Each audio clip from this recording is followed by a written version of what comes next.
Hello and welcome, everybody. Thank you so much for joining us this evening. Can you guys hear me okay? Just give me a hand signal from my audience here. All right. So I'm Will Melton. I am one of the organizers of AI Ready RVA. And whether you are an educator, have children, or are just interested in the impact AI has on our society, we know this is an important topic, and we are excited to bring tonight's experts together and to bring all of you into the conversation.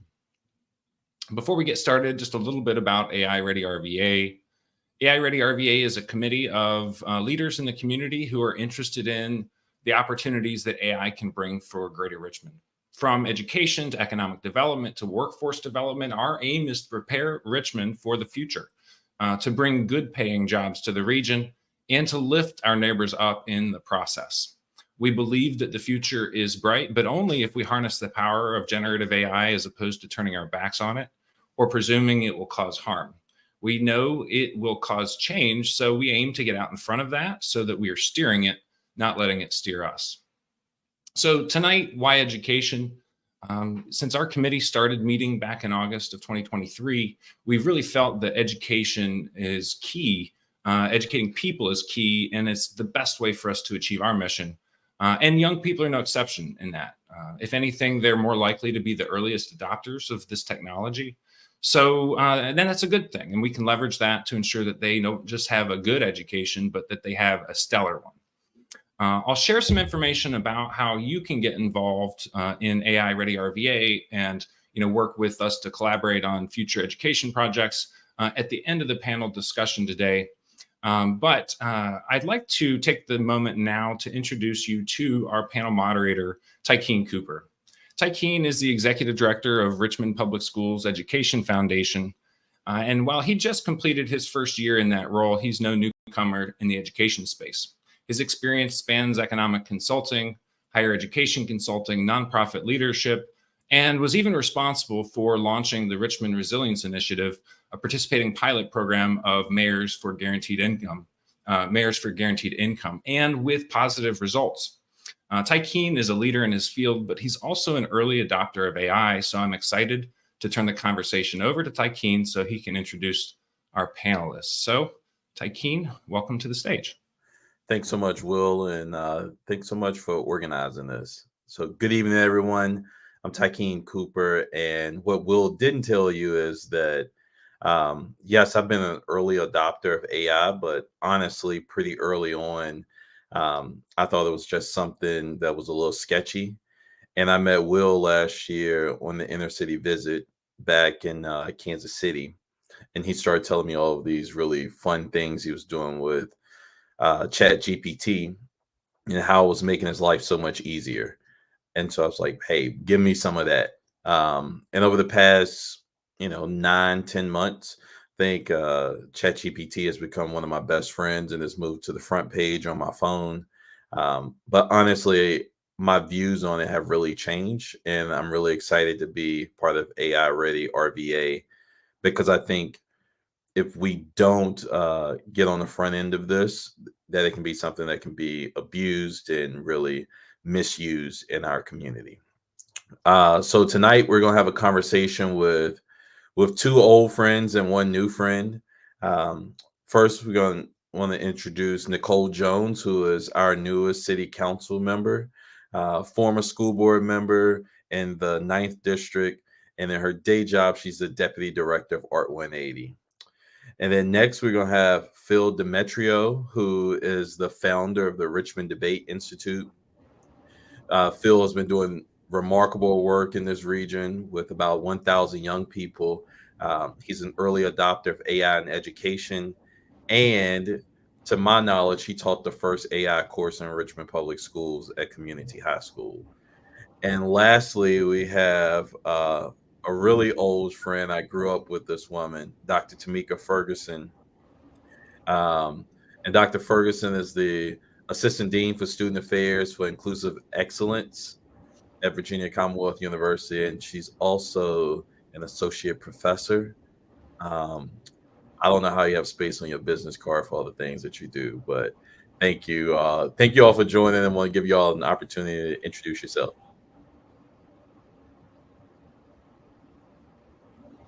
We can start with you, Nicole. Sorry. I was going to say, did you want us to go in the order that you called us? Hi, everyone. I'm Nicole Jones. As Takeem mentioned, I'm the current Ninth District Council member, formerly school board member for the Ninth District. I'm also the Deputy Director of Art 180, where we use art as a tool for change. And so AI is definitely something that we are exploring. I wouldn't say that I'm an expert because I heard Will mention that earlier, but I am definitely someone who is always open to learning new things and actually being a catalyst for change. And so I'm just happy to be here and looking forward to the conversation tonight. Hey everyone, my name is Phil Demetrio. I am the founder and director of the Richmond Debate Institute. For the last 7 years, I've hosted summer camps and weekend and online programs for middle school and high schoolers across Richmond. Most notably and relevant to this conversation, I was the first person to teach a class on ChatGPT and AI in a Richmond City public school. Shout out to Community High School, their English department especially. We know that AI is going to completely change the way that we interact with technology, with data, with even interpersonally. We know from conversations with Sam Altman that education is one of the top 3 industries that are going to be impacted by AI in the short to medium term. So we know that this technology is going to be seismic and inevitable. So this conversation, this panel, I think is very important for us to kind of discuss ways in which we can actually implement change. And looking forward to hearing all of your ideas. And hi, everyone. Good evening. As Takeem Cooper mentioned, I am the Assistant Dean for Student Affairs and Inclusive Excellence and an assistant, not associate, assistant for now, professor in the Department of Educational Leadership at the VCU School of Education. In my role, I have the privilege of leading the efforts to support recruitment, retention efforts, and also to support our students to graduate. I partner with faculty and staff across the School of Education. And one of the parts of my role is to ensure that we are approaching things from an inclusive and equitable perspective. Similar to Takeem, I was very skeptical, as I think a lot of folks in education were, when we first learned at a very peripheral level of what AI was. Over the past few years of being able to see it integrated into classrooms, the benefits that it has of teaching when in our K-12 spaces, and how it can also just make some of the things that our teachers have complained and named as problems that they face, and things like burnout and other situations, it could be a potential solution to some of the things that we have not been able to tackle within K-12 education. And so I too am excited about this conversation. I'm excited to approach it from a lens through inclusion and equity.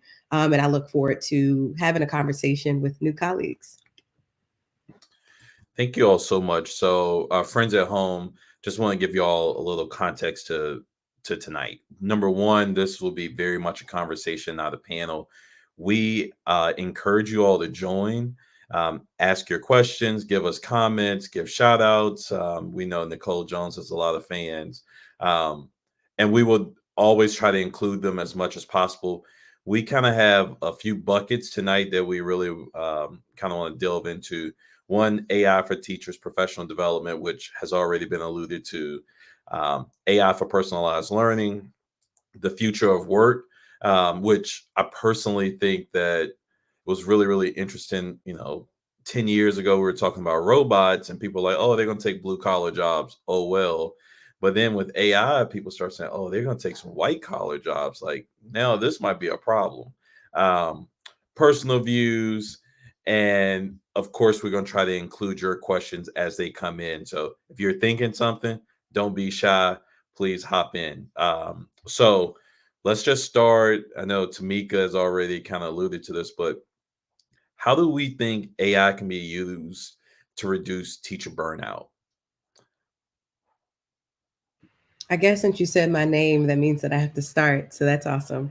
So the advantages of AI, and we think about artificial intelligence, when used properly and ethically, those are questions that we'll probably get into throughout the conversation.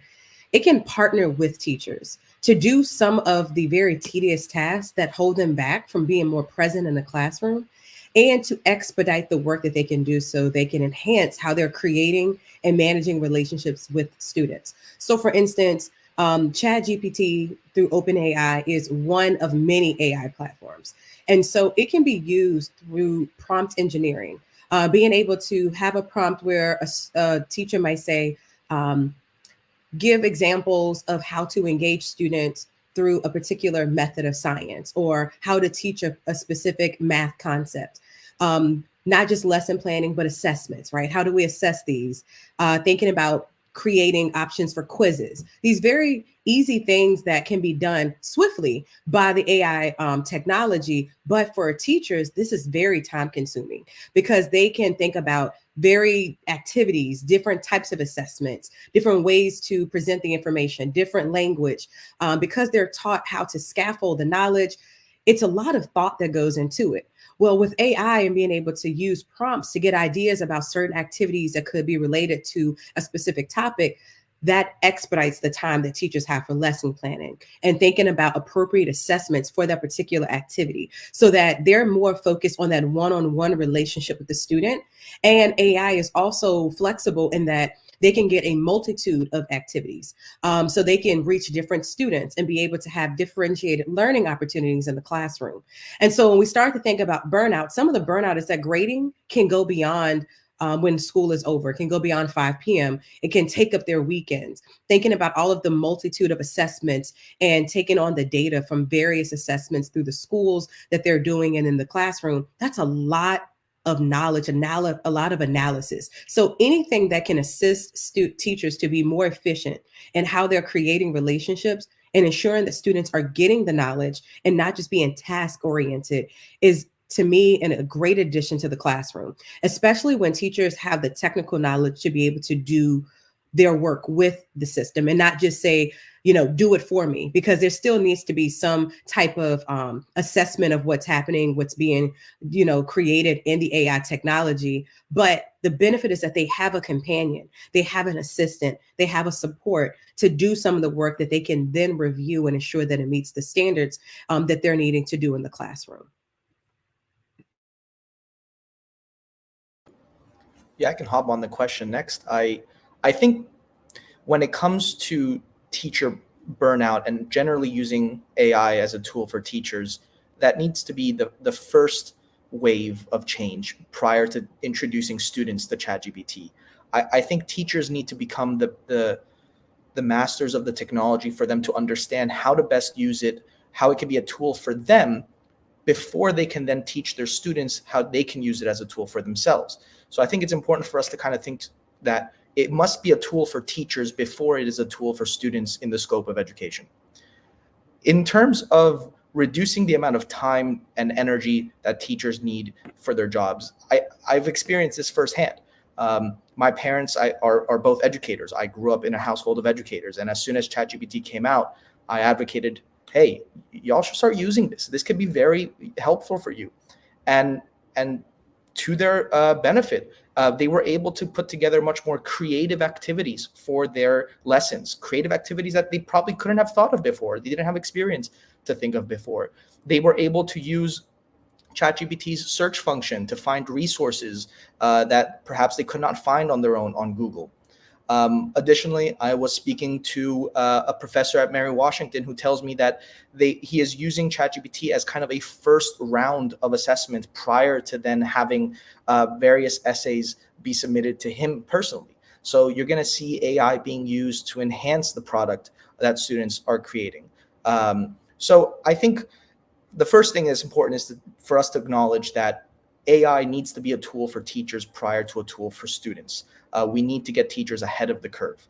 And the second is that it can really give teachers the tools needed for them to enhance their work, both creatively and the quantity and the quality of their work, and reduce the hours needed for them to do that high quality work. And in an environment where teachers are leaving every year to find different jobs because many of them are just burnt out, fed up, they don't feel like they have enough resources or support, ChatGPT can really be the game changer for Richmond to make sure that we are retaining the high quality teachers year over year that can really establish those relationships with their students.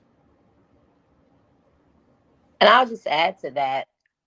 one of the things that I'd like us to think about as it relates to AI, instead of maybe thinking of it as a tool, because oftentimes when we think of tools, we think of something that is broken that we need to fix.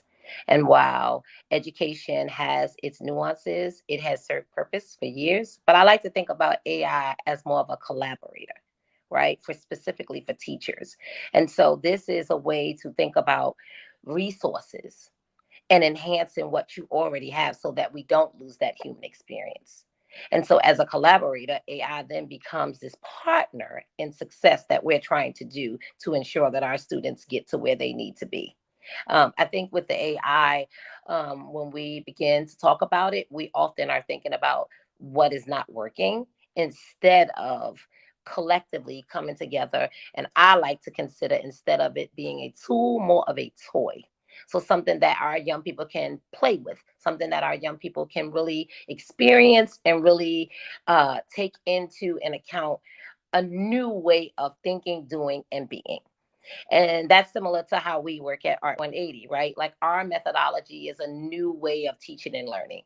So not your traditional, classroom settings. And so I think of AI as how we use art as a vehicle for change. And so I think that the more we kind of move into AI and how powerful it is and how it can work, but really we also have to think about the language and the narrative that is being created, because that's where you create the resistance, and that's where you also create that fear or the introductory of something that is new, where people are like, wait a minute, hold, I'm not really sure about this.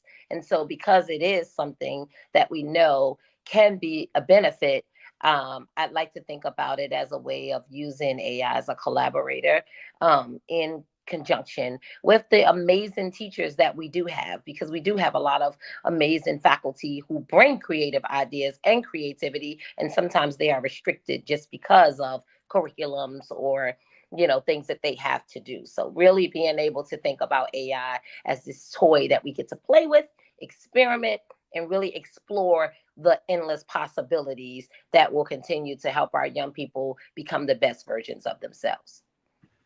Nicole, I just want to hop in because what you said was really powerful. It is a collaborator. I've always used the word companion, right? Because you should use AI with whatever it is that you're doing. But Phil, just to acknowledge the example that you gave of your parents, when teachers are taught the technical and also the pedagogical knowledge to be able to flex their use of AI, right? Because it looks very different in science in middle school than it would look for creative writing in high school, than it would look for teaching reading and writing instruction, or even language acquisition in elementary school. So because it is so differentiated, it has to be introduced with appropriate practice. And so the term toy is appropriate, very much so, because we have to build confidence in it. Not everyone is comfortable. They have their own personal, and then there's professional questions about AI, its efficacy. People hear all of the negativity, so they might not feel comfortable to even play with it, to use your language. But the benefit to me that I see when we think about burnout is that burnout has a very impactful, it impacts our teachers mentally, right? It impacts them emotionally. So if they can have this tool, this companion, this collaborator to enhance, one, how they're being creative. If you're burnt out, you can't think well. You are exhausted. So you're not going to be able to have the level of patience that you need to be able to have varying conversations in one classroom across 4 or 5 periods, depending on where you might teach. And so having AI be that friend, it helps give real-time feedback in a space where teachers can get feedback even on their own instruction. They can be able to see how students are learning with them. And so one thing that I hope we talk about today is really, how do we introduce it in a way where there is trust built and that there is an openness to do so? Because if you're an old school teacher, let's be honest, you're like, I have done this for years. I have been able to graduate hundreds of students. I'm tried and true and tested. I know what I'm doing. That takes a lot more convincing than someone who might be a part of Gen Z or a younger millennial who has grown up with varying levels of technology. And so we do have to introduce it in a way where it's palatable, where it is seen as something that they have the freedom to actually play and get a little messy with it, And then there has to be structure around it so that we do have the ability to use it at its maximum capacity to enhance student learning, but also teacher outcomes as well. Yeah, so thank you for mentioning that, Tamika. I think my question here would be, is it too late for us to put those guardrails on it? Um, I think like the federal government as well as our state government, they've had some conversations about AI, and there was an executive order which was really, really late, and I honestly didn't read it when it finally came out, but it's here now. Um, and so unless schools are going to ban it the way they banned Facebook and such, like you can't access it on their servers, how do we introduce this, or how do we put those guardrails up there that we say, like, let's try this in a safe space, but these are the expectations, and um, as well as these are some of the challenges or the things that we're concerned about from an ethical perspective. I think what you're doing tonight is the start of that. We have to have communication. We have to talk about it. And we have to also help those who regulate, what our curriculums look like and where they come from. Understand that our students are unique. Everyone is not the same.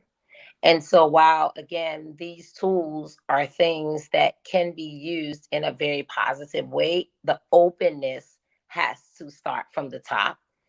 Because if there's not an openness to even entertain how powerful these tools are, and it's a level of we're going to control what we do, then you're going to continue to see, kind of like this bumping of the heads.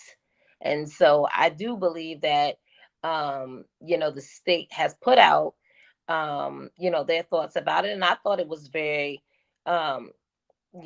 cool. I thought what they shared was cool, but I think it's also a matter of listening, right? Because there are people who have experiences with young people that are not going to be the same when you think about an educational system. Like we have to think about this as a system. And there are some schools, as Phil mentioned, right, in community that is very open. But then there's a George Wythe where you have to approach that differently. And so we have to be able to continue to have these conversations. We have to not approach this thing as a threat, but that as a opportunity. And as long as we understand that it's an opportunity and it's not taken away, but adding value, I think people will be more inclined to listen. And we have to get people involved. We have to get not just the people who are for AI. We also need to engage the parents in districts like Southside and parents who aren't always engaged to understand what this can do and how we're trying to do this to set our young people up for success. So I do think tonight is a start and we need to continue talking, but we need to go deeper and we need to recognize that if you just say, okay, AI is a thing, there are certain, areas and families that are going to be like, this is great. But then there are going to be those that don't fully understand it. So we have to educate people. And that requires time, effort, and energy. And we have to look across the school division and really see how do we want this to be rolled out or how we want to implement it in partnership with the state so that parents also understand that this is, again, a collaborative approach for the best interest of our students, not something new that we're just trying to force you to do or tell you to do, but really help them understand. As a former parent, both of my children went to RPS. I always tell people I'm a proactive parent. So you can introduce new things to me and I'm going to be like, that's great, right? I like it. But then there are going to be other parents that are like, no, what is this? So how do we really work with the parents in those particular schools that really don't even know what AI is, or their kids might be using it, but they're not familiar. So we just have to keep talking and we have to keep educating people. Going off of the idea of educating people to properly use AI, I think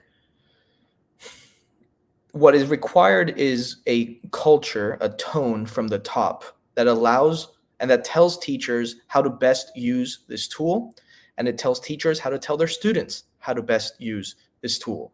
If you look back to the introduction of the graphing calculator in the 80s in math classes, a lot of teachers thought to themselves, well, why are we even teaching them functions if this calculator can just do it for them? We don't want TIs in our classrooms because of this, and it's going to completely disturb the way that we do math. Well, clearly that did not work out. And instead, graphing calculators became a vital function in ways to teach students to do more advanced math, right? To teach them how to do better, more complicated functions, ask them deeper questions about the math skills that they were learning. In the same analogy, I think ChatGPT is going to be the same way.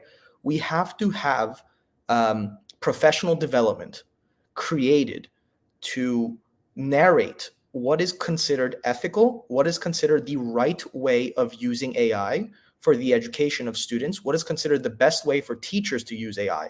This cannot be done organically because each community, like Nicole mentioned, is going to have different standards and different perspectives. And I think this is where kind of county level and state level government need to step in to say, what is the tone that we need to set from the top to make sure that teachers and students are using this at the best to the best of their abilities in a way that's actually a tool as opposed to a cheating bot or something that allows them to escape their homework. This tone, this narrative needs to come from the top. It cannot happen organically, and we need government to step in for this. I just want to add really quick, as Mr. Cooper Claire made me aware of, it is no longer George Wythe. It is Richmond High School of the Arts. So I just want to make sure I put that out there. I cannot be speaking to George Wythe. It is Richmond High School of the Arts. Thank you. And I just wanted to hop in because I think that we all are on the same page. We're talking about a combination of one policy. What are the limits? What are the possibilities? What are the expectations? We're also talking about some expectations that will probably lead to the professional development, right? So the policy to me has to drive what the professional development is. And those will also drive the expectations. Tykeem, you used the word guardrails. And I think that that is like a deficit way of approaching this because of the liberation aspect of AI, right? If AI is done well, if it is integrated into the classrooms, the subject, the school system, well, it actually has this ability to expand all things, just like Phil's example of the calculator, right? Because of AI, if we think with it, it pushes us to think even deeper and more in depth because we can get information way faster. As a researcher who wrote a dissertation, it took me years, right? Like I couldn't imagine if I would have had AI as a companion to write prompts and to be able to ask questions iteratively to grow my mindset when it came to brainstorming. And so for our teachers, they can't do anything if their principals aren't holding them accountable, which means that the school districts do have to do that, which means that the state leaders have to do that, right? That's one sector of this. But we're also dealing with accessibility. And I want to bring that up because Richmond Public Schools is very accessible. You can go in very quickly and access technology. There's coffee shops, there's everything. What about a Lunenburg, right? Like, what about a Pulaski County? What about our rural communities?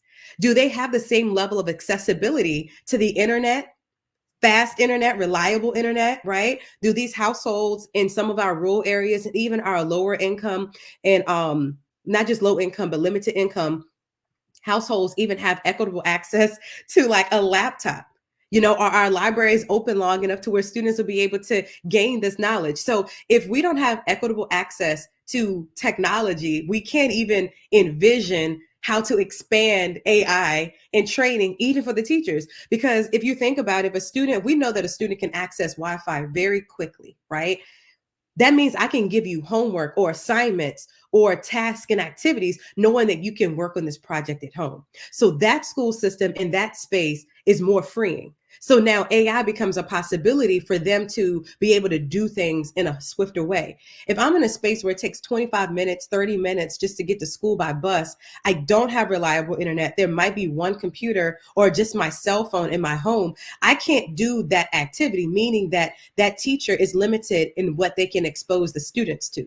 So we have to think about, not just the system, but access to these systems, because that's very, very important. And then I just want to talk about technical knowledge, because different standards will look differently. I was having a conversation with a colleague, and her name is Dr. Luciana de Oliveira. She's our associate dean. And so she comes from a background about secondary teaching English as a secondary language, and in a TESOL background. How they're talking about AI is very different than the College of Business. It's very different than when we start thinking about higher education. And so we have to leave space for the flexibility that AI allows, so we can't have policies that are too restrictive. We have to have policies that allow for flexibility, and we have to, as a country, accept that whatever we said in fall of 2022 is not going to be the same as fall of 2024. And so we can't call each other liars, because ChatGPT is going to keep going. We might have 10.5 by the end of the year, right? And so in such, we have to give ourselves grace that the more it grows, the more we grow, the more we should be able to change. So we have to have room for nuance when we start talking about ethics and policies and expectations. And I'm glad that you named that, Tamika, because I think a lot of what we do is we stay focused kind of like locally, but the governing bodies is statewide. And so you made a great point as it relates to those rural counties, but also Richmond. They're no different when you really think about it. And what we try to do is create these policies for Richmond students, because oftentimes the people are working locally in Richmond, but we don't, kind of think of the long game and how it affects everyone. And so I do think that that is something that when you're talking about this from a policy driven, what are we saying statewide? Because truthfully, VDOE supports the state, not just Richmond. And I think because Richmond has so many issues, it's easy to get caught up in just this one school division.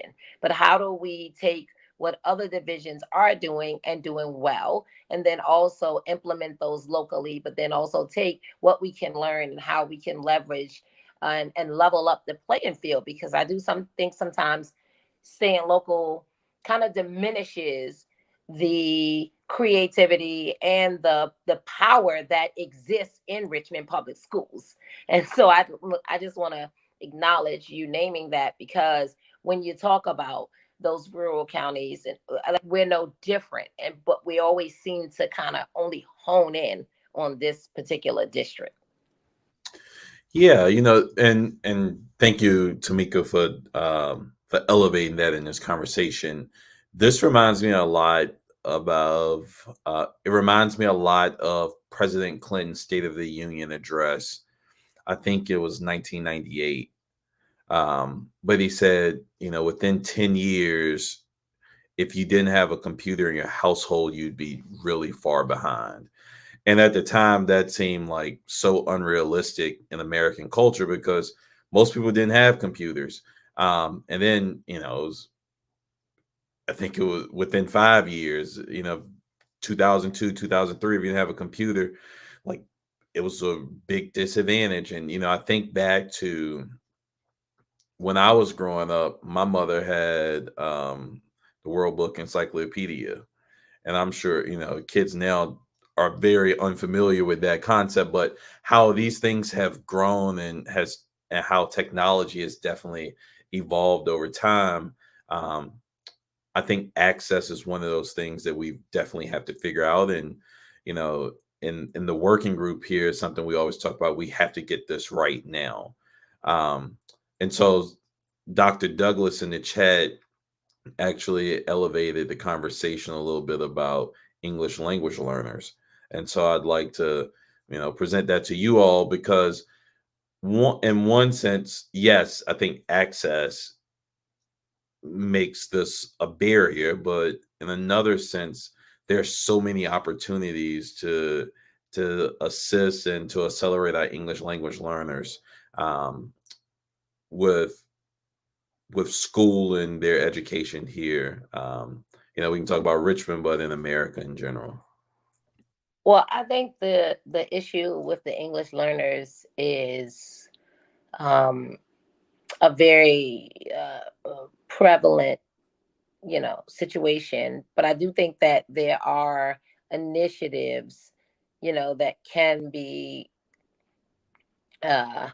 really focused on how do we engage, this community.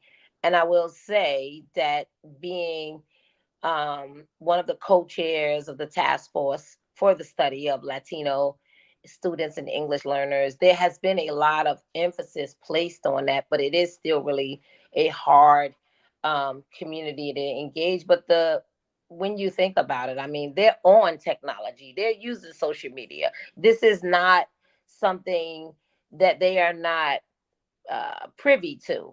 So I think it's not so much focusing on how do we engage that particular community or those parents.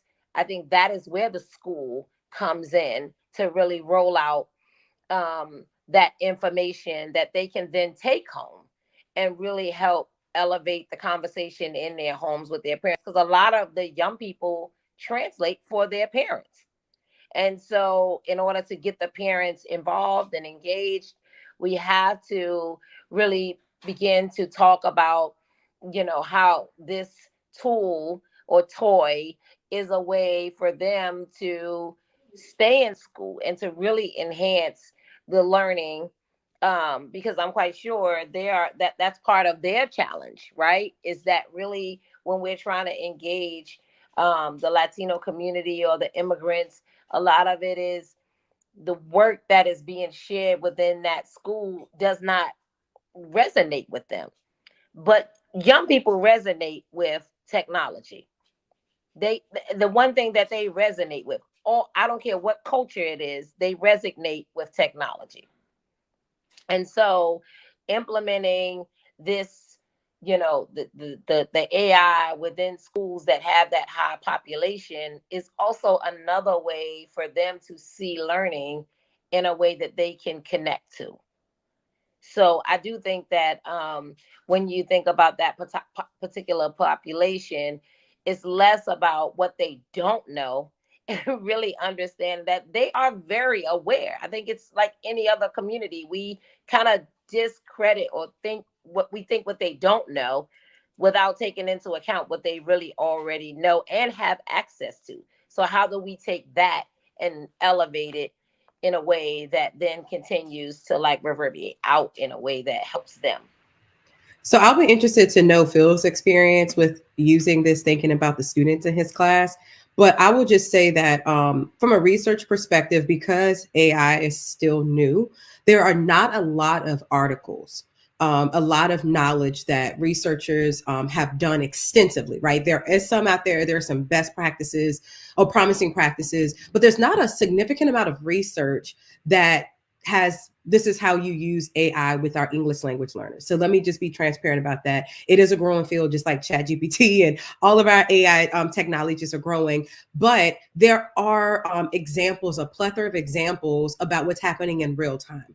And so I bring that up because as a researcher, a lot of time it's always what's in the article. I think right now, because it's so new and AI is changing constantly, and there's always a new different AI platform that's being created specifically for a certain feature or a certain way of doing things, right? There's a website called there'sanAIforthat.com. It's my favorite website. One of the VCU faculty trainings introduced it to me. You can go to that site and find any kind of AI technology, okay? It uses AI to scour the internet to find AI for certain tasks. I bring that up because I was trying to find different tools that might be out there related to English language teaching. And so one of the things that I found is that a lot of the practice is about what are you doing to teach them how to write? Right? What are you teaching them to like get some of the understanding in class? So there are some AI technologies that allow you to use speech to image or text to image. And so you can help them describe what they're trying to say and type it into the AI technology and whatever the platform is. And it will then give you like an image. So you can type in, I'm looking for a man on a bike. And then you can just work back and forth. Again, AI is iterative and grows with you, creates this language back and forth. And then, as they adapt to the language and as they're growing their depth of understanding, you can also use AI to leverage the depth that they're thinking about and expands the way that they might be thinking creatively.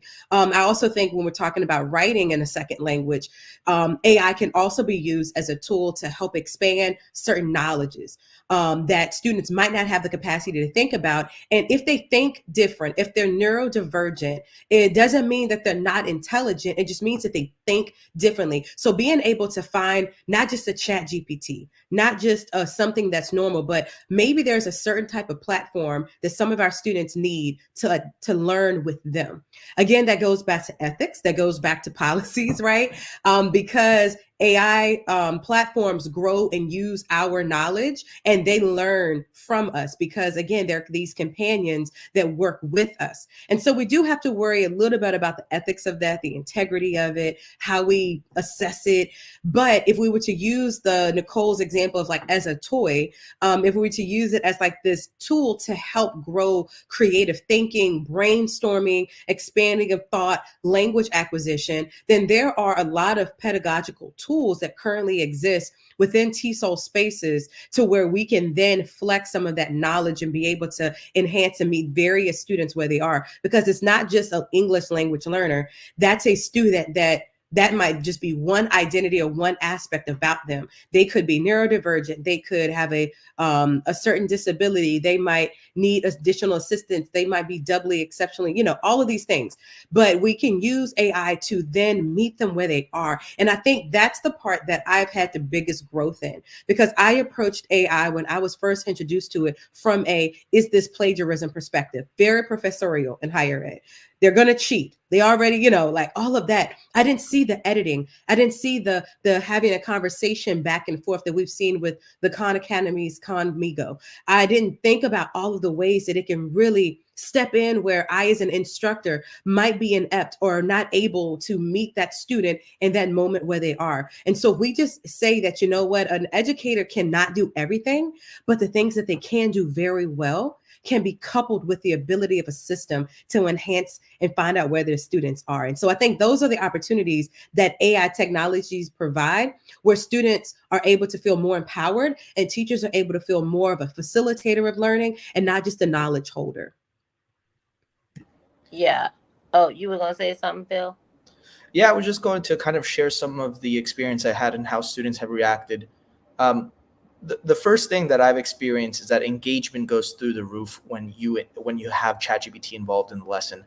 Students that would normally kind of sit in the back of the class and not share much, all of a sudden become very interested in what's happening because they feel like they're interacting with a system that is there for them, as opposed to just a teacher or a specific lesson that is more generalized. So engagement goes through the roof, and that is huge for our communities.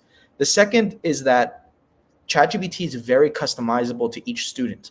Specifically, each student, I'd have my students introduce themselves to ChatGPT to make sure that the answers that ChatGPT gives them are tailored to them. For example, for my middle schoolers, I will tell them, tell ChatGPT that you are a 12-year-old interested in so-and-so topic, or that you're a 12-year-old doing a research project on this, to make sure that the answers are tailored towards you. Because ChatGPT can give them a lot more complex answers if they don't tell them that. Additionally, if let's say I'm an English as a second language student, right? I can tell ChatGPT that before the context of my conversation to make sure that the answers are simplified, perhaps even have certain examples in my native language to make sure that all the lessons that I want to learn are done in a way that's for a student who's learning a second language. So again, the customizability of ChatGPT is a huge plus when working with students. And finally, the thing that I think makes ChatGPT super important to the students is making sure that the students don't see it as just something of an input and output. Many times, especially for the first iteration of ChatGPT, students will ask it a question, it'll give them the answers, and then they'll say, wow, that's really cool. And then they'll stop working with it. And then they might even open up a second chat and ask it a second different question. The point is to teach students that ChatGPT and AI can be used iteratively, such that many times, for example, I tell my students, hey, did you understand that answer that ChatGPT gave you? And they're like, well, I don't know. So ask it to simplify it. Tell it, I don't understand. Give me another explanation, right?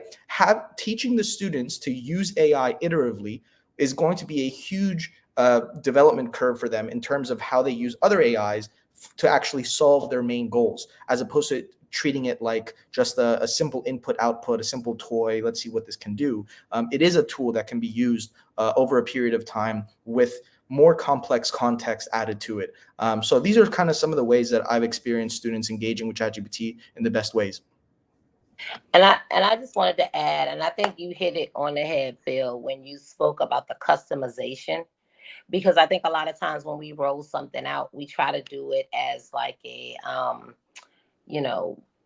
like a one size fits all.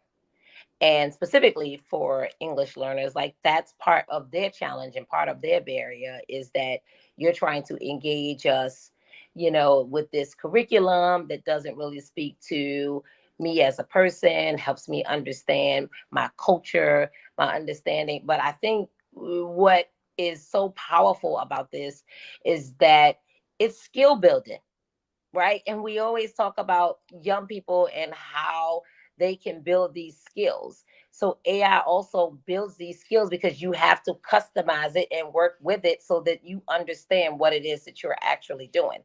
That in return also builds a level of confidence. It empowers you now because you have control to be able to design it, customize it, and then have it work for you as an individual, as opposed to somebody saying, I'm going to teach you something to 35 students. And I think you named it too, Tamika, like I might be neurodivergent. I might receive information this way. I might have a learning disability. But what this does is allows each individual to really hone into what it is that they are learning and then build this like platform that works for you.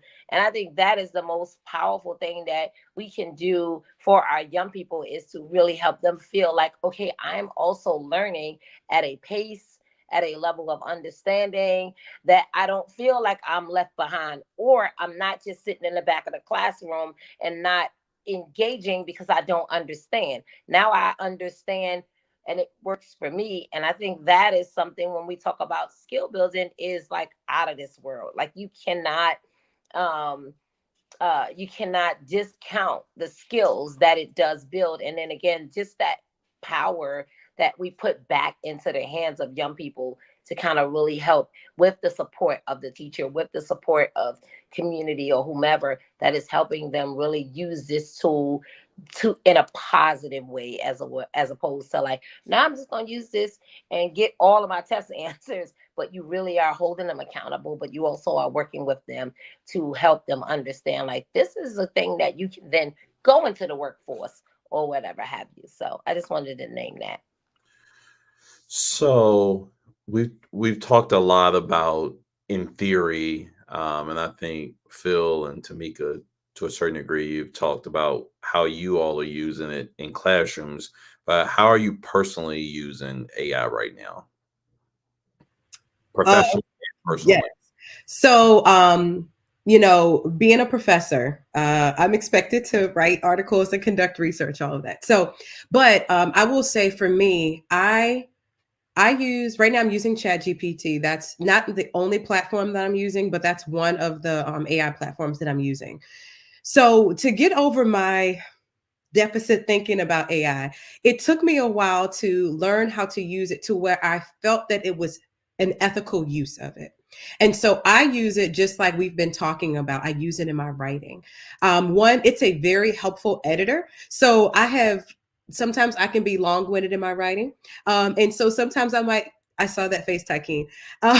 And sometimes when I'm stuck and I'm just brainstorming, I just need to get like my ideas out in a stream of consciousness writing. So sometimes I will use ChatGPT and I will take a prompt that I've written in an open document and I will type in a prompt that says, could you give me ideas of how to make this more succinct or brief or more engaging? And I'll ask that question and I'll put my prompt. And one thing, as Phil mentioned, it works with you. And so to give you an example, and they'll ask you to rate it. And I'm like, that's not it. Because, and I'll just go back and forth. Now, a lot of times I might not use what they're giving me, but sometimes I might say, whoa, they really fixed that sentence. Or that's a really good way of editing what I was trying to say and taking out the fluff of what I was writing about. So I'm using ChatGPT to be a more efficient writer, and being someone who has I have a hybrid role. And so my writing time that I used to have as a full-time just professor is limited, but I still want to be a contributor to my field.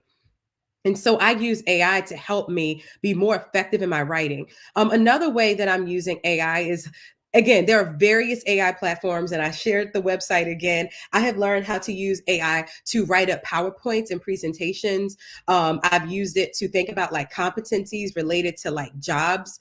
My students are like, hey, can you help me prep for a job? I'm like, sure.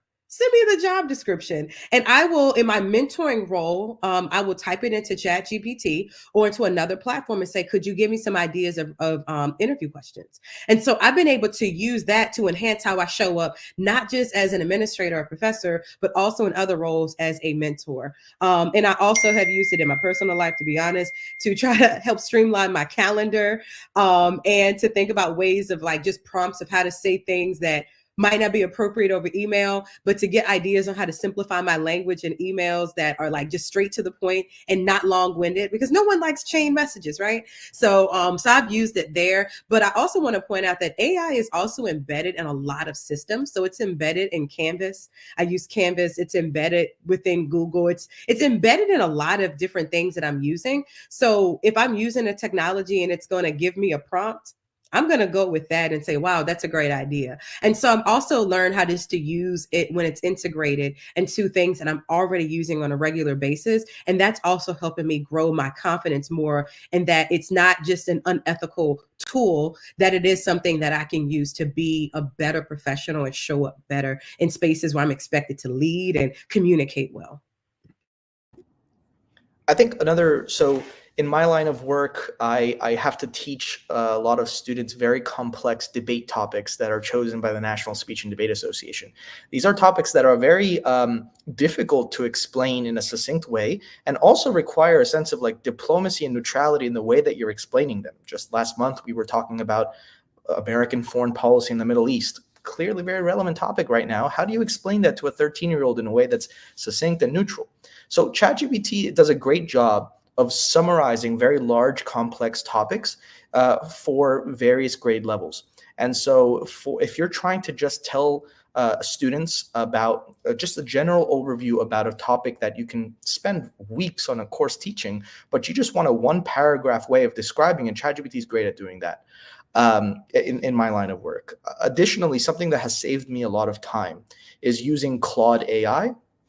It's by a company called Anthropic, but basically what Claude does that ChatGPT cannot do very well is analyze large PDFs. So if you want to better understand the IRS tax code and you don't want to read through all of that, you can upload the PDF and just ask Claude AI a question about it. You can upload an entire book even onto Claude AI, and you can ask questions. So rather than skimming through hundreds of pages of thick language, the AI can now answer your specific questions and will give you text within the PDF that answer your question, or will give you a summary of it. So that's been a huge saver of time when trying to read through dense literature, whether it's a research study, whether it's a presentation, whether it's an article that's very large. That's saving me a lot of time. And then finally, like Tamika said, brainstorming ideas. Creativity has shot up through the roof in terms of the different ideas that, I want to start an organization. It's about this. Help me come up with names for it, right? Or help me come up with even a logo for it. Right now, that ChatGPT can do pictures. So giving you a long list of creative ideas is something that we've never had before. And so that's opened up the floodgates for kind of better creativity as well. And I'll just add that, of course, I'm new to my role on council, but I would say, as an art administrator, we haven't necessarily used AI in our work. And I'm trying to really think about how to say this, because I feel like we are, but it was probably before it was called AI. Because our whole work that we do is really about the whole person. And I'm sorry, my dog is acting crazy, but it's about the whole person. And it's really about thinking about, creatively, those same tools that we are looking to AI to kind of help us hone, they're already there. And so I think what we do with art is really think about how do we, stop it, how do we take this whole person mindset and really creatively use that to produce, the same thing that we may go to AI for, but instead we're doing it from a humanized perspective. And I think that some of, the benefits of AI, which is like saves you time, it does all of that. Like when you think of that from an artist, it's kind of like, how does that really benefit you? But I look at art and education as this like intersectionality. And so when we are really thinking about our young people and the skills that they need to develop, we're not necessarily pointing them to a tool, because we are basically saying you already have all of those things, and we're pulling it out of you through this art process. And so while that process may take 8 weeks, and over a course of time you produce this thing, the easier way now could be go into AI, put in your thoughts, do the thing, and then you create this masterpiece. So I think for me, where when I think about it in the educational space for school, I can see it and see how it actually works and will move a thing forward. But in that like art space, it's like we already had that mindset of a new approach to teaching and learning. So it's always about utilizing, what you have within you and the tools that you have access to, and the, creativity that lies within. So I'm kind of in this space of like, you know, taking it from an artist perspective and really integrating it with education where it is lacking. And so I wouldn't say we're using it in my day job. I'll be honest, because I don't, because we believe the human experience and what you already have drives, that same space for creativity and innovation and all of those things. But if I'm in a traditional kind of educational setting, it's like a powerful tool. So that's a whole lot to answer that question. But what I'm trying to say is that I think AR, when it comes to art and education, there's an intersection, right? That both of them can literally do the same thing, with some of it using this chat GPT. Like you might need to write an artist statement and you might not be great in terms of doing that, or you might need to, write and talk about your process, and that might not be your strong suit, but you might be a dope artist. So really thinking about how they align, as it relates to using it personally. But again, like I said, I can't really speak to, I know I'm personally not using it for my work.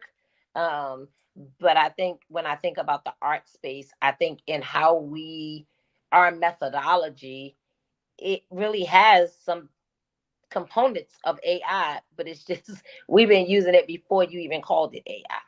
I mean, that might not make sense to a lot of people, but in that artist space, a lot, which is why you don't see it in the schools, because the way art works is not necessarily your traditional way of educating people.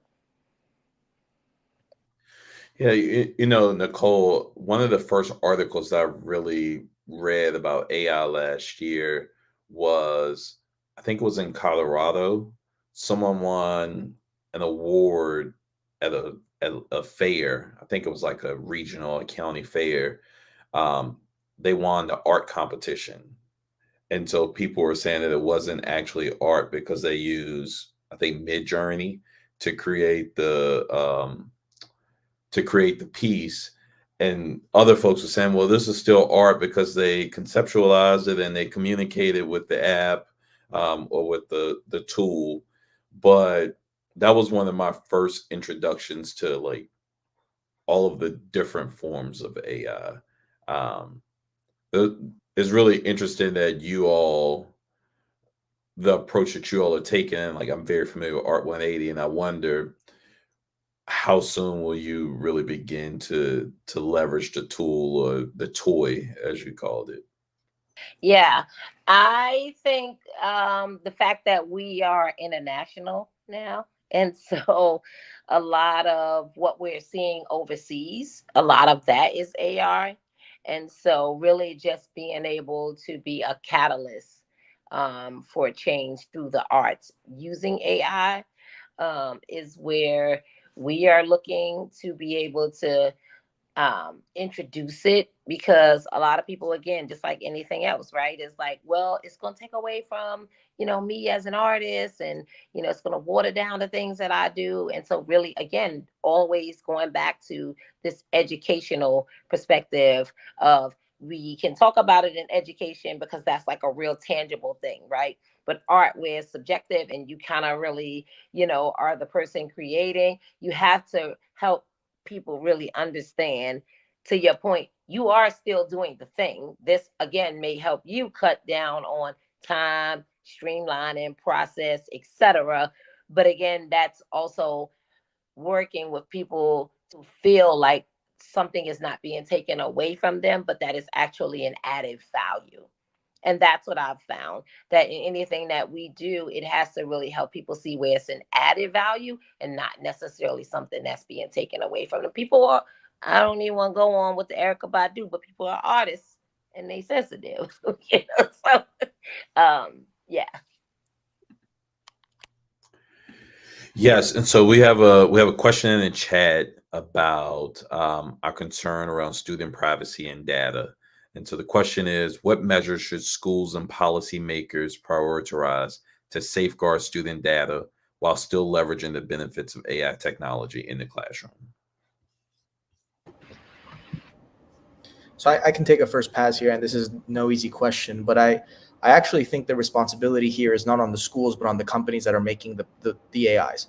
I think if ChatGPT, for example, really wants to become a tool for classrooms, they must also come with secure servers, if not private servers, to assure schools that the data that they are collecting on their students is indeed safe. Schools can only do so much. There is some budget, maybe, probably not, for kind of extra data security purposes, but this is a responsibility of the companies like Microsoft, much like Google had to go through these hoops in order to get those laptops into every student. I think it is the role of the companies to make sure that their products come with secure servers and show administration that the data is going to be private. I love this question because I think it's really important, because this is where we get into issues around integrity and trust. I think just like with the internet, there's always going to be some risk of using any technology that is not just solely used by ourselves. And because AI uses the data to grow and learn and be able to grow back and forth, when teachers are doing things like inputting student information into the system to try to figure out how to learn more about a specific type of student, or students are putting in their private thoughts and where they're from and all of that, we really have to care about student privacy. And I think it goes back to our earlier conversation when we were talking about ethics and policies and training. And one thing that we didn't talk about, but Nicole mentioned very early on, was the role of parents in this. So because of the risk, I support Phil as far as like the protections of the systems. There are some responsibilities. We've even seen that with social media platforms such as Facebook and Instagram and X, formerly Twitter, that some of that they face some backlash later on because of access to private data. But we have to make sure that the policies that are created by our policymakers, by our school leaders, by our state governments, write in protections that hold some form of accountability to our third-party systems. Without that, it doesn't matter what ethics or ways that we try to teach students not to do something. We can't control their individual use when they are at home, when they might be on their phones, when they might be utilizing a variety of platforms, not just for education purposes. So we have to make sure that we train teachers on how to teach their students how to do it, not only ethically, but also do it with an air that, hey, this might take your data and do something else with it. But we're also growing up in a time where students, let's just take it out of a K-12 context, where our youth are just using the internet very freely, and they're not necessarily concerned about the repercussions of that. So we have a culture problem, not just an AI and privacy problem. So I think that's why we have to start thinking about more of that culture. How are we telling parents how AI is being used in the classroom, how students are being asked to use it, how teachers are also using it, and then have a conversation that's more of like a community conversation about how parents are also enforcing and warning their students about those dangers, right? And so it's very difficult if we don't have self-efficacy at the table, self-accountability, and some responsibility. And so I think that's where we get into AI usage in a high school space versus AI usage in an elementary space. Very different conversations, how we introduce that. We have to be very, very careful. And so we also have to pay attention to how are parents partnering with us in this. And so if we don't have these conversations with parents and invite them to the table, if we just allow this to be externally done in the school system by policymakers, by legislators, we have missed the entire mark, because parents have to be involved. One thing that I did want to bring up that's related to this is that if parents don't understand the technology, if they don't have access to a video, a PowerPoint presentation, a parent-teacher conference, if the school is not inviting them in to say, this is what it looks like, this is the button that they click, right? Like I remember having to learn Canvas from my daughter's perspective after teaching with Canvas for 4 years. It's a completely different experience as a parent because I have so many expectations. I'm like, it needs to look this way, right? So even if we are familiar with it, it doesn't mean that we know it from the perspective of the person using it. So it's very, very, very important that our educators and mostly our administrators, I don't think that this is a teacher responsibility, to take on that responsibility to ensure that parents are well informed. Now, I know that, you know, some of the comments we can hear is, well, they don't come to parent teacher conferences, or we have after school programs, they don't come at 6 o'clock. Be more creative, because this is a very serious thing. This is something that can be very uncontrolled, because it changes so quickly, it adapts so quickly, it learns the students and the teachers so quickly. We have to take the extra effort for protection, for ethics, for training, and also for modeling. And so if we look at that way as our role models, it's okay for the teachers, as you did, Tykeem, say, hey, how are you all using this? And then modeling in that way. So I don't think it's just a technology protection that is just on the platforms themselves to do it. There have to be federal and state legislations and protections to build accountability. Otherwise, it's going to be the Wild Wild West. And then it also has to be some ground level community conversations to say, this is what's being done. What are you seeing? And to have this be a continuous conversation. Otherwise, all of our efforts to build expectations and professional development and all of that is thrown out the bus, because students don't feel like I have to listen, or I have to abide by that, because there are no repercussions. And some of the repercussions we see, even from the use of social media, if we would use that as an example, are not until harm is done, not until shame is created, not until something happens. And so we have to use what we've already seen, and like through images and pictures and private data. And also when we start thinking about, you know, it's not just AI, but it's also virtual imaging and like all of these different platforms. We have to say, look at what has happened. We don't want that to be you. And to have those very serious, transparent conversations that there is a risk using it beyond what you've been taught how to use it. But we also going to have some very intelligent students who are going to be the creators of AI technologies, right? So we have to allow nuance because they're going to do way more than we can ever think about. And so it has to be conversation. So that was a long-winded piece, but I've been thinking about this so much because my daughter is 12 and in middle school, and I have not yet introduced AI to her, but I want to.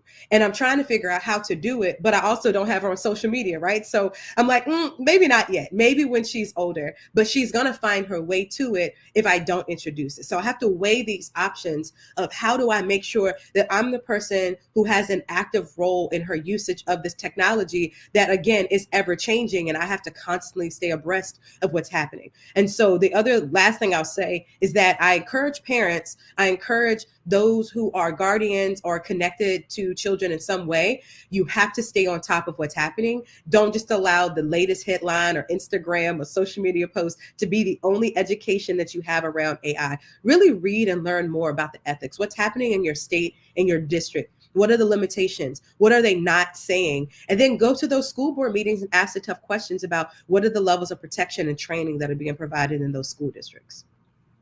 Yeah, so I definitely want to thank the team at AI Ready for even trying to evoke this conversation and really thinking about it and trying to get in front of it.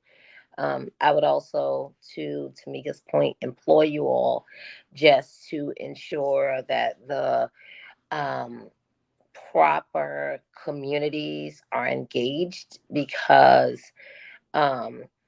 you know, the data as we speak about as it relates to social media and our young people is very disheartening. And a lot of that stems from, environments.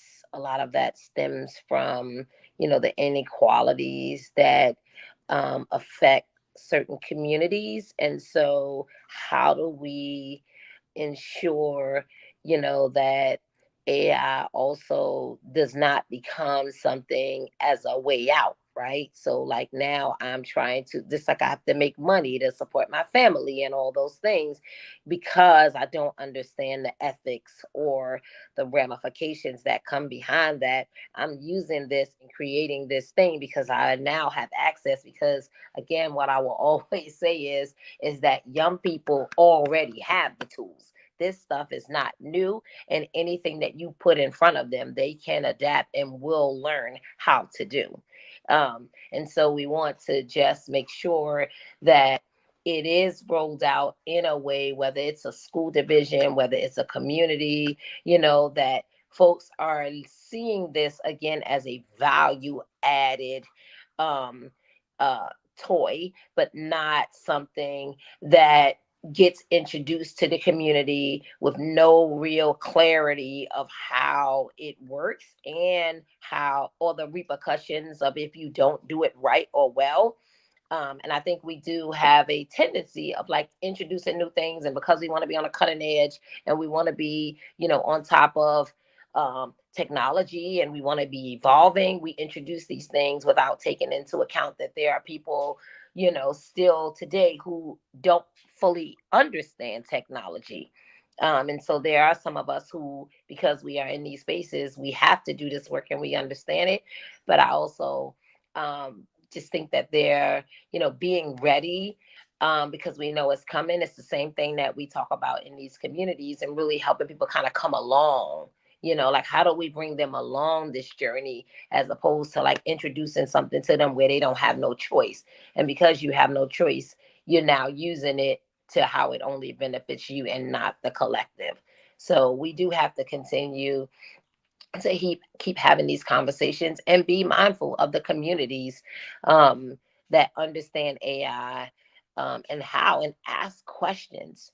We have to ask questions. We can't just assume that this is something that everybody is thinking about, because you'd be surprised how many people you poll that will say, I have no idea what that is. And so there is a responsibility as well, whether it's an educator, community member, nonprofit executive, or elected official. There is a responsibility to help and bring those along who don't fully understand what this is and what it can look like and how it can be a powerful tool if used correctly.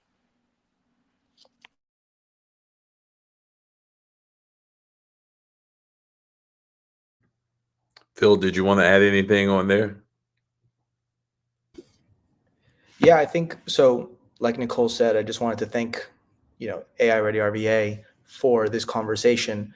I think something kind of closing remarks that I want to note is that ChatGPT and kind of this AI wave has now been around for, since end of 2022. There hasn't been a lot of quantitative data collected specifically for the use of AI in classrooms. There has been quite a bit of qualitative data, but that's harder to kind of filter through and read about. But we have enough data to know this is going to be the future. This is inevitable. The way that we interact with this technology is inevitable. We know that it engages students and it can create customized learning. We know it can be good for them as long as we tailor it appropriately. And so, as a kind of closing remark, I would just say that, we are approaching the time to act. We are approaching the time where we should be coming together to say, what is the best way we can implement it? We cannot just sit back and say, this could be an interesting idea. We are approaching a time where we have to make a decision, where we have to advocate to policy makers to pass legislation, because this is going to be a change that, whether we do it proactively or we just kind of get dragged along, it's going to happen either way. And so this conversation is happening at a timely manner, in the sense that we have to kind of think about how these decisions are going to be made, who's going to be making these decisions, and the best approach to making them. So thank you for this team for having this conversation, and I hope we can make these decisions soon and well. Yeah, so thank you all for being part of this. Kind of in closing thoughts, would love for you all to just share something that you were hoping that we would get to tonight and that we didn't. So what was missing from this conversation? Was it a young person? Was it a topic? What was missing? I'm going to definitely say a young person.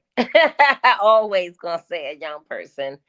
But I also understand, the fact that you all are just kind of starting this conversation. And so as you go along, you learn like, okay, who else needs to be a part of this conversation?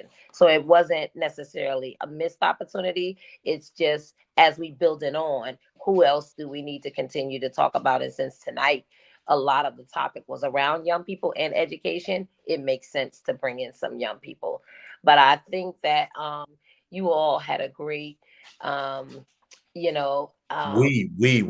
part of this. We all had, the intention, of this conversation was well thought out, and really just to kind of set the stage for where AI Ready RVA is attempting to go. And then I see in here where it talked about, maybe using affirmations and images that help with bullying and boosting self-esteem and stuff. And I think that also lends itself, which everybody knows that I'm very into these restorative practices, but I think that that's a good way to really help, kind of push that information out and help young people just see themselves through this tool as being change makers, because I think that that is what AI is really all about. It's really like elevating our change makers, and a lot of our young people don't realize that they are change makers. And so how do we continue to take this tool and say, you are a change maker, and because you are not doing X, Y, and Z, here's something that also helps you. Because I think it said like writers need, ways to express themselves and vice versa. And so it really, to me, what this does is show people that may not be an artist or be a writer or be all the things, literally take that, take up a space of really showing their creativity in a different kind of way. So I definitely think young people, but I think tonight was great, and I appreciate the opportunity of being here with Tamika and Phil. Thank y'all so much, and thank you, Takeem. I guess for me, a couple things that I did want to talk about is, we've spoken about AI in a very positive anti-deficit light. We didn't have space to really critique it. And so You know, it can lead to cheating. It can give you incorrect information. It can be a space where your privacy is at risk, right? So these things, along with what we talked about in, you know, some promising practices and more of how do we make this conversation more palatable, I think for those who are listening, hopefully it wasn't the technical conversation that we had, but how do we integrate this and think about this more broadly? And so I think in future conversations, being able to talk with teachers who are actually implementing this and doing it in real time, talking with researchers who are actually doing the research that Phil alluded to, that quant research to look at outcomes of when AI is in writing instruction classes, when it is in English language learners classes, when it is used with students who have some type of disability to enhance how they are interacting and being able to grow with the content. Those are questions that I'm interested in. And I think those are the conversations that will move things forward so that we don't allow AI to grow way faster than we are, because we are afraid of that conversation. And the comment in the chat that talked about boosting self-confidence and self-esteem, you know, one of the things that I think is helpful is there are AI platforms that are being used to have conversations with students, for instance, around college access, right? That students are able to use the technology and say, I'm really scared, and they can get their feelings out. For our students who might be, you know, not as talkative and not as extroverted, or just not as open with their emotions, because it grows with you and it learns you and you get to do it, it might bring out so much confidence and also an emotional regulation and ways to have questions with oneself and get feedback immediately, that maybe if you're an under-resourced school, an understaffed school, an AI technology can be used and coupled to fill that gap. And so I think also maybe thinking about how can AI support administrators and not only counselors, but also folks, when we think about it from a holistic well-being perspective. I have not really dived into that literature. I haven't really seen it. I did some like scholar Google searching. I did some library searching, but I wasn't able to find as much that I felt was in a lot of depth. But in my one closing remark, I will say that I do believe that we have to talk about it. We cannot just have negative opinions and not have logged into a single AI system. We can't say that it's not helpful because it's something new and we are uncomfortable with it. I think similar to how we went from flip phones to touch screens, and from like, remember the little clip-on iPods to like iPads, I really think that we have to just grow and just adapt and just take a position where we're able to say, I'm not going to allow this technology to move way faster than I'm trying to do and learn with it, right? Because it will learn with you. And again, the website that I mentioned earlier is called There's an AI for That. I strongly encourage you just to play with it. Like, to me, that's where I go and play.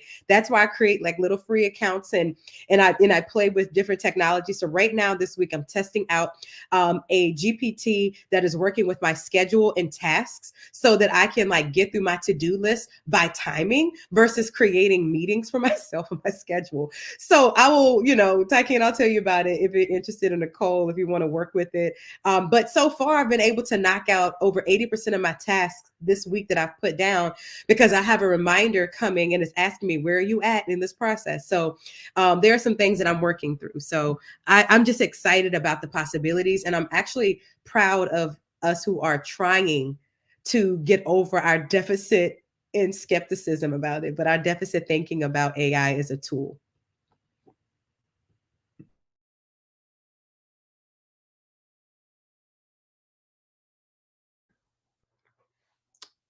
Phil, did you share what was missing?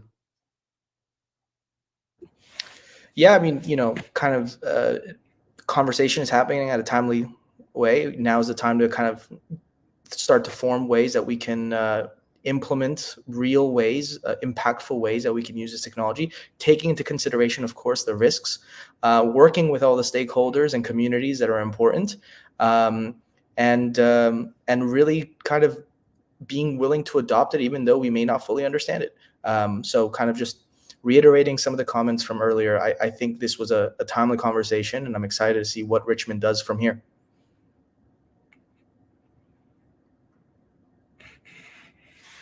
So thank y'all so much for being part of this conversation. And, you know, I think this is one of the many things that Richmond can be on the front end, and we can really be pioneers in this field. So thank all of our guests for joining us tonight and for being active participants. We really, really appreciate it.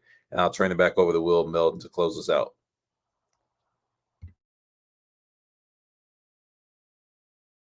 You're on mute, Will. You're on mute. You can't get through a presentation without that happening.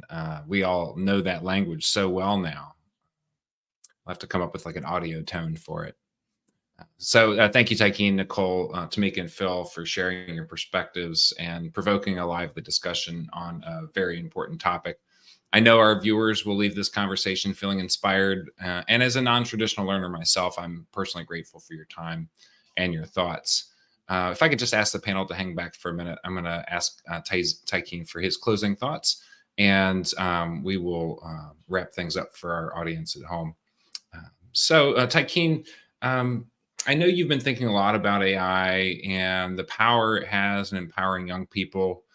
So I'm curious, what is next for you at Richmond Public Schools Education Foundation, and how do you see AI impacting things in your world based on this conversation and everything that you've learned? So I think the first way that I've really used AI productivity and like grant applications, I'm honestly submitting grants in 1/10 of the time that they used to take. And so that's been a huge asset. And I think, kind of imagining what's possible. I don't really know yet. One of the things that we're thinking about here at the foundation is something that I'm calling the Impact Lab right now. But how do we really create a space where people can innovate new ideas and replicate best practices from around the country? And I think AI can be one of those tools that we can use as a catalyst to ultimately transform outcomes for our students in RPS. Well, I'm super grateful for you stepping in as our moderator and provoking this lively discussion. I think you certainly sit at a unique perspective, between sort of the business community, the education community, and the nonprofit community. And so I'm grateful for that. Just as a way to wrap us up here, I wanted to give the folks at home an opportunity to learn a little bit about how you can support us and just learn how you can get involved to help us achieve our mission to make Richmond AI ready. So first of all, please follow us on Instagram, on LinkedIn, on YouTube, on Facebook. We'll come up with a TikTok one of these days, but we're not there quite yet. It's at AI Ready RVA. You can also visit AIReadyRVA.com and subscribe to our email list. We will notify you about future virtual and live events like Power Your Business with AI, which is coming up on March 20th. That's going to be an in-person event for entrepreneurs and business people. Details to follow.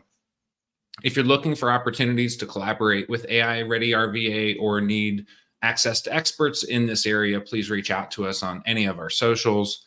We'll have a contact form on our website soon enough. And keep an eye out at AIReadyRVA.com for additional resources. For instance, right now, you can go to AIReadyRVA.com/directory to see an early start on our directory of AI businesses in RVA. So with that, thank you so much for joining us tonight. I'm really grateful for your attendance, and I'm grateful for all of our participants in tonight's discussion. I hope you have a great night.